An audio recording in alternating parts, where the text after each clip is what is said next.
So we all know about Title IX and how it has benefited women, but what about men? From a man's point, Title IX has almost become discriminatory towards them. Men nowadays in collegiate sports are actually losing opportunities for money purposes because of sports like football that just don't even out with women's sports.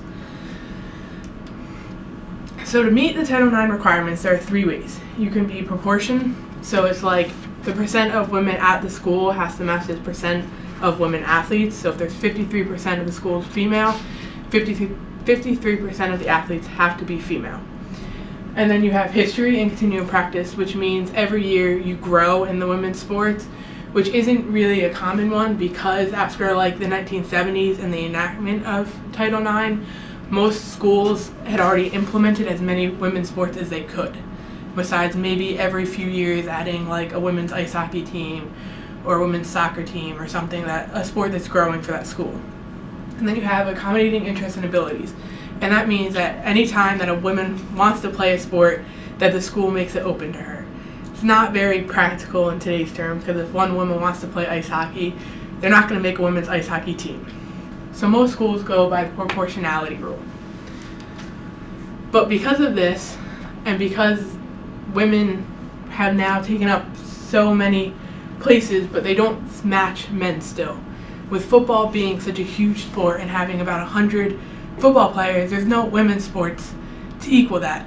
So men's sports get cut. So like men's swimming, men's soccer, men's tennis, the lesser of the men's sports, the ones that don't make as much money, get cut. And that's all it's about, is money. So then you get football. Penn State football in 2008 earned roughly $91 million. You're not going to find that in any other sport.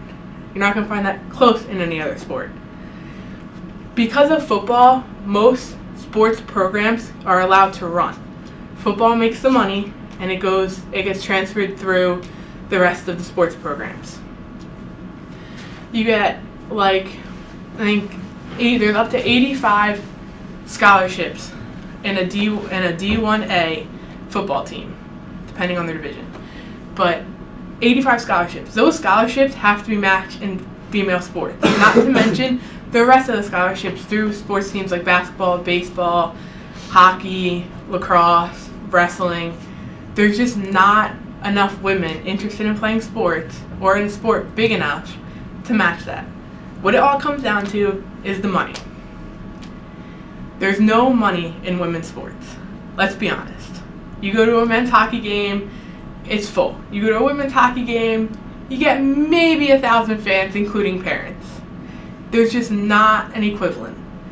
So because of men's sports and because of sports like football earning $91 million a year, women's sports are allowed to run. Women's sports don't earn a profit. They actually lose every year about $2 million. That's $2 million that the school would lose if they didn't have programs like football.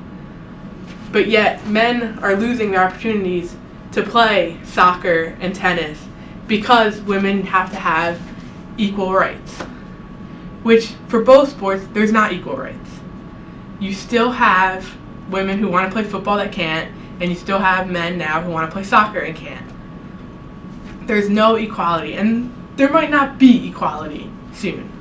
Especially when you're running off something like money, which is what factors in for everybody.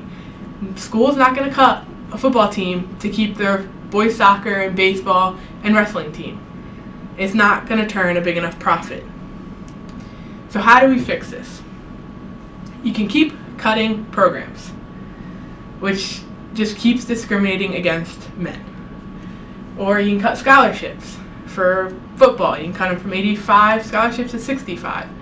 But there's still a loss of money, and then you can still take away from women's schools, from women's sports because of it. You can exempt football, which is a lot of people think that football should not be included in Title IX and that it should just factor in every other sport, which I don't think is fair, because the money that you're going to lose from what has to be matched to go to football is going to be lost for female sports. So there could be a setback. And then there's the idea that you could include the money used for clubs and activities. Most clubs and activities on a campus are more female run. By including the money and giving scholarships for leaders in those clubs, you could actually even out the amount of money spent for teams like football and actually like not have to cut men's programs. So thank you.